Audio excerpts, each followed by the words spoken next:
Festival. It is freezing cold, and we are here with Stephen from the Flaming Lips. Welcome back to Australia. How are you feeling? I'm cold, surprisingly, yeah.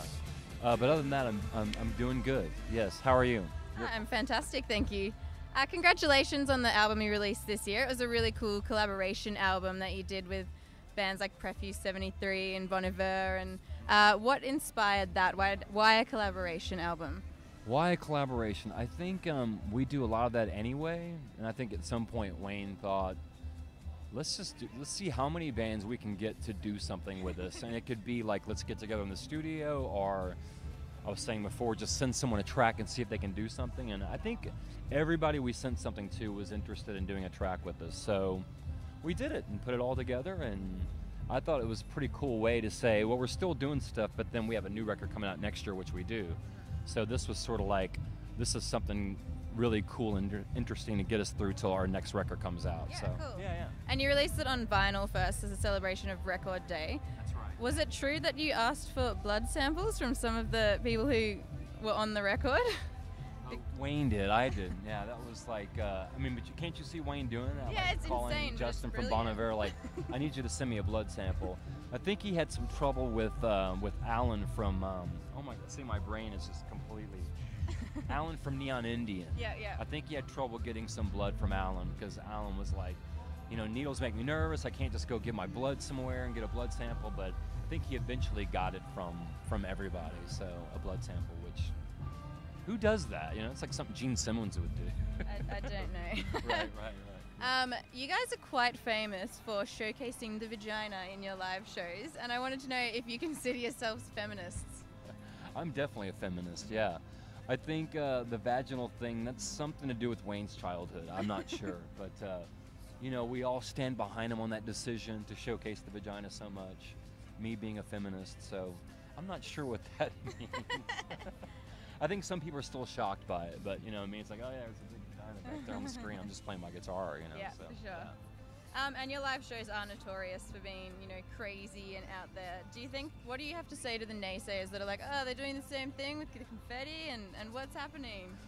Right. That's true. But you could say, you know, to a great band that just stands up there and plays, well, that's just doing the same thing over and over again. Yeah, exactly.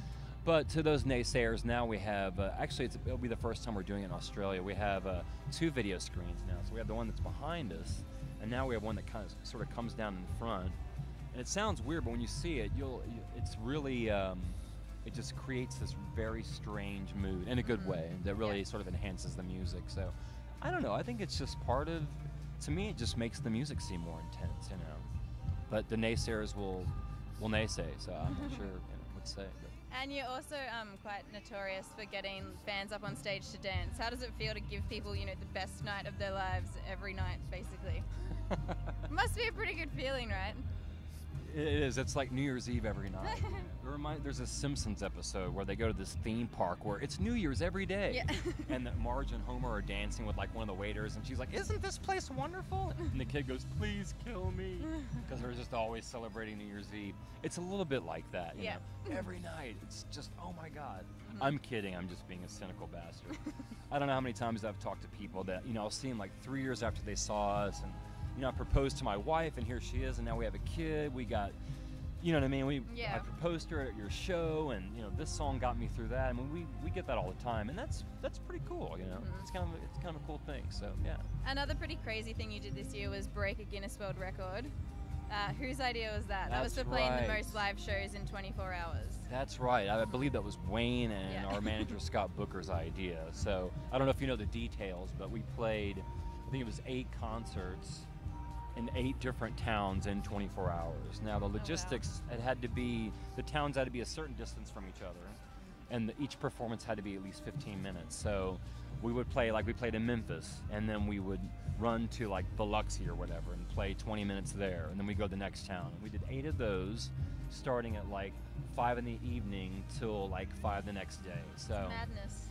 It's like 7 o'clock in the morning in Hattiesburg, Mississippi. It was madness. It was. I mean, we'd never played Hattiesburg. I don't know how many bands actually play in Hattiesburg, but it was. People were in the streets, and there was like a beer vendor at 7 o'clock in the morning on a Sunday morning selling beer, and people were just fucking crazed. It was insane. And we had some guests along the way. I think that show Jackson Brown got up and played a song with us. So, you know, at some point it's just so chaotic and so crazy. You can't really think about it. You just have to do it. And there was a lot of that going on for that 24 hours. So yeah. Well, seeing as it's New Year's tomorrow, do you have any New Year's resolutions? Well, I have a boring one. I'm going to try to quit smoking, but my other one is I'm going to try to wear red socks for all of 2013. Only red socks. Like every day? Every day. Exclusively red? Why red? I don't know. I'm tired of blue. I mean, I love these socks. I just got these for Christmas. Oh, they're nice. I'm kind of tired of blue. I'm going to start wearing red socks. Sounds good to me. Well, thanks so much for having a chat to us. It is, Thanks for keeping it light. Yeah. Except for the feminist thing, you didn't get too heavy. Didn't get too weird. I wanted to, but I didn't go there. We're backstage with the Flaming Lips, and we're at Falls Festival. You're watching Press Record TV. Yes, have a great time. Happy New Year.